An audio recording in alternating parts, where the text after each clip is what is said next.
IPL mega వేలంలో తొలి రోజే రికార్డుల సునామీ కనిపించింది. ఊహించినట్టుగానే వేలంలోకి వచ్చిన పలువురు స్టార్ ప్లేయర్స్పై ₹1,00,00,000 వర్షం కురిసింది. అనుకున్నట్టుగానే ఢిల్లీ క్యాపిటల్స్ మాజీ కెప్టెన్ రిషబ్ పంత్ చరిత్ర సృష్టించాడు. ఐపీఎల్ చరిత్రలోనే అత్యధిక ధర పలికాడు. పంత్ను ఏకంగా ₹27 కోట్లకు లక్నో సూపర్ జైంట్స్ దక్కించుకుంది. అసలు పంత్ కోసం పోటీ ఓ రేంజ్లో నడిచింది. కెప్టెన్ కోసం ఎదురు చూస్తున్న ఫ్రాంచైజీలు నువ్వా నేనా అన్నట్టు తలపడ్డాయి.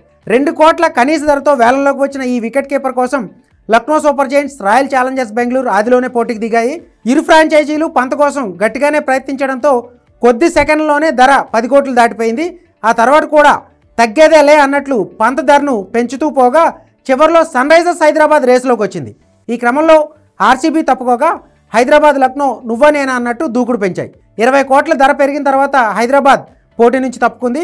అయితే అనూహ్యంగా Delhi Capitals right to match option ద్వారా రేసులోకి రాగా లక్నో అమాంతం 7 కోట్లు పెంచింది. ఇంత ధర చెల్లించేందుకు ఢిల్లీ క్యాపిటల్స్ ఇష్టపడలేదు. దీంతో 27 కోట్ల భారీ ధరకు పంత్ను లక్నో సొంతం చేసుకుంది. దీంతో ఐపీఎల్ చరిత్రలోనే అత్యధిక బిడ్కు అమ్ముడైన ప్లేయర్గా పంత్ రికార్డు సృష్టించాడు. గత మినీ వేలలో మిచెల్ స్టార్క్ కోసం కోల్కతా వెచ్చించిన 24.75 కోట్ల ఇప్పటివరకు హైయెస్ట్ బిడ్గా ఉండేది.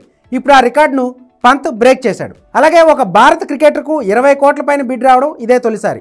ఇదే వేళల్లో శ్రేయస్ అయ్యర్ కూడా 26.75 కోట్లకు అమ్ముడై రికార్డు సృష్టించాడు.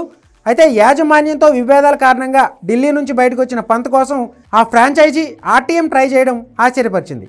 ఢిల్లీ టీం నుంచి బయటకు రావడానికి కారణం డబ్బు కాదని పంత్ ఇప్పటికే క్లారిటీ ఇచ్చాడు. కోచ్ ఎంపికతో పాటు ఇతర విషయాల్లో డీసీ మేనేజ్మెంట్తో విభేదించి పంత్ బయటకు వచ్చినట్టు తెలుస్తుంది.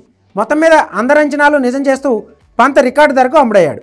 ఇప్పుడు కేఎల్ రాహుల్ స్థానంలో లక్నో సూపర్ జైంట్స్కు పంత్ కెప్టెన్సీ చేయబోతున్నాడు.